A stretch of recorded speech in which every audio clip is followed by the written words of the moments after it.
Chapter 481. Mulanhua was a wealthy old lady. Her greatest pride was that she had a son who knew how to earn money.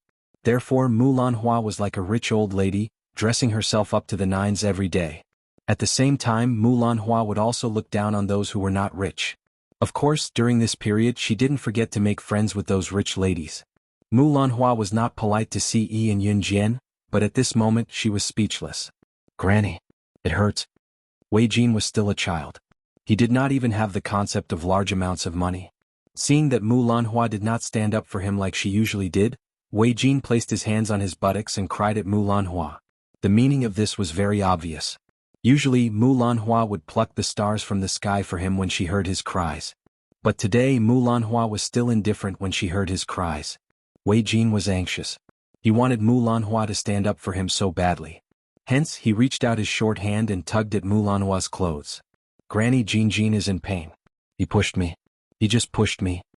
Mulanhua had brought Wei Jin into the store to buy food. Wei Jin had stopped making a fuss. But when he saw Xiao Yunju making a funny face and smiling at him, Wei Jin got angry again. Jin, be good. Granny will bring you home." Mulanhua was speechless. She reached out and pulled Wei Jin out. "No. Jin wants Granny to help Jin. I want to buy Hao Jia. I want to buy potato chips and Wang Zai. Or Jin won't go back. I won't go home." Wei Jin was pulled to the door by Mulanhua and started to make a fuss. Mulanhua was furious. She had lost all her face because of her grandson. But this was her grandson. Mulanhua squatted down and looked at Wei Jin. She said softly, Jin, let's go home. Granny will cook for you when we get home." Ce had already bought the store and even ordered them to leave.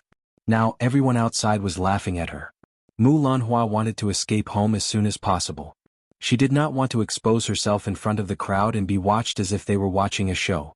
However, Wei Jin was a child who had been spoiled since he was young. With Mulanhua's tug, Wei Jin became even more displeased.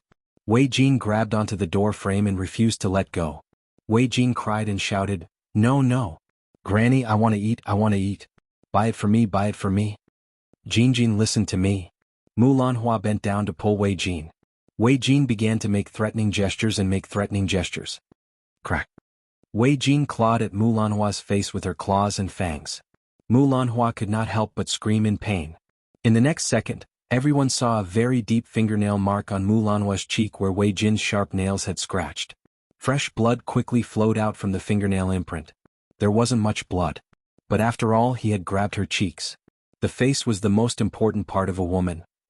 Even though Mulanhua was old, she still cherished her face. Mulanhua suddenly screamed in pain. She reached out and touched a pool of blood on her face caused by Wei Jin's scratch. Then she pounced on Wei Jin like a madwoman. She muttered, "Granny dotes on you so much, but you're still acting like a granny. Do you have a conscience?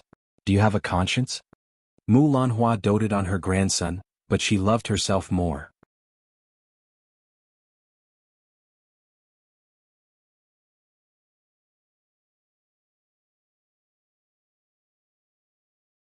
The resolute attitude she displayed when she spoke could be understood even if the people around them were dumb. "Haha, Ingjun, looks like there are girls who don't like you too." A short boy standing beside Yuan Ingjun teased. Yuan Ingjun was someone who cared about his reputation. His temper flared when he heard what the boy said. Reaching out, Yuan Ingjun was going to grab Yin Jian's hand. "Xiao Jian, stop fooling around.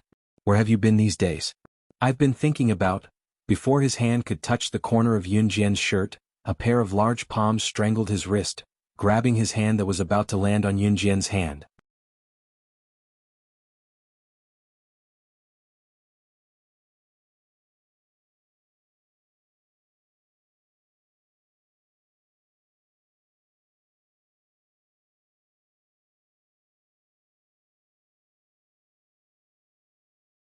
If she did not say this, Lu Lanhua would probably stand up and point at her nose again, saying that it was Qin Yiru's fault that she had fallen just now.